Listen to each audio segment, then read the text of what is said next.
2025 Honda Civic Hybrid.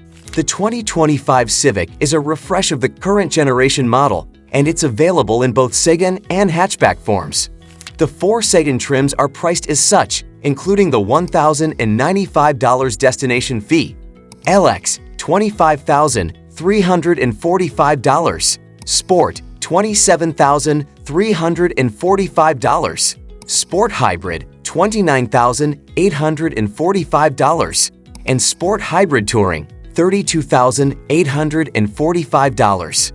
The bottom two trims have a 150 horsepower gas motor, while the top two hybrids make 200 up and 232 pound-feet of torque.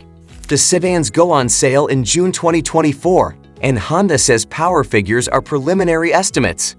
The top trim Civics have a 2.0-liter inline four-cylinder engine paired with a two-motor hybrid, and the battery charges while the car drives, meaning the Civic doesn't have as much electric power as a plug-in hybrid, but it also doesn't have to be plugged in. Honda says the hybrid will make 49 mph combined, and that it's also the most powerful non-Type R Civic ever. The convenience of hybrids is their key strength.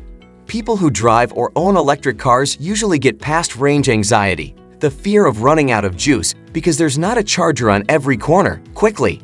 But with hybrids, buyers can reap some of an EV's economy rewards without a hint of range anxiety. During 3 hours with the new Civic Hybrid, my driving never made a dent in the fuel gauge. It felt good. Pros: nice price, refined, efficient. The car is also more affordable now than it was 20 years ago. The Civic Hybrid debuted in America in 2003 with a base price of $19,550, which would be about $34,000 today, and it only got 40 mph combined. The new Sport Hybrid trim starts at $28,750 and gets 49 mph. The Civic's interior and exterior designs are classy but not over the top, and while manufacturers usually fill their interiors with shiny piano black trim, read, a grease and dust magnet, my tester had almost none. Instead, there was a shiny dark gray herringbone pattern throughout the car, and I ran my fingers all over it to see how it held up. No grease or dust. Driving the Civic Hybrid made me feel at ease.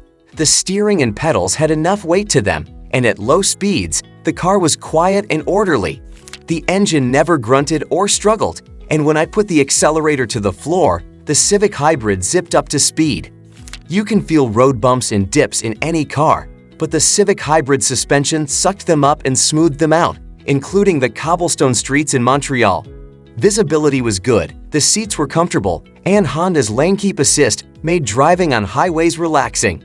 One of my favorite features in hybrids like the Civic is that in place of a tachometer, there's a power charge gauge in front of the driver. The gauge tells you when the car is charging the battery via regenerative braking, as well as how much fuel you're using when you hit the accelerator pedal. It's a live look into what you're saving or spending, and it's fun. I couldn't find much wrong with the Civic Hybrid, and that's a product of both the limited drive time and the car itself. I said wow out loud within the first 5 minutes of the drive, and when I met up with the other reviewers afterward, they echoed my reaction.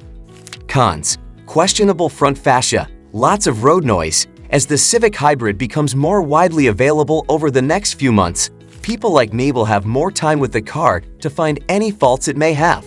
For now, I only have two dislikes: the front fascia and road noise at high speeds. First, the fascia. Cars need redesigns to evolve, but the underbite on the new Civic's nose makes it visually heavy, like if Lightning McQueen never put his tongue back in his mouth after sticking it out to win that race. There was a way to redesign the front without making it look awkward, and I don't think this was it. Look at the new Civic Hybrid next to the pre-facelifted version. But the Civic's biggest weak point, to me, is road noise. I drove about 62 miles per hour on a stretch of smooth highway in the hybrid, and the road noise was intrusive. There was a hum from the wheel wells, and it felt like there wasn't enough sound deadening around the tires. There wasn't a lot of organic wind noise, but when a car went by, I could hear its whoosh loud and clear. The good news is, the pros far outweigh the cons. If you enjoyed these videos, don't forget to like and subscribe to our channel for future interesting videos. Thanks for watching.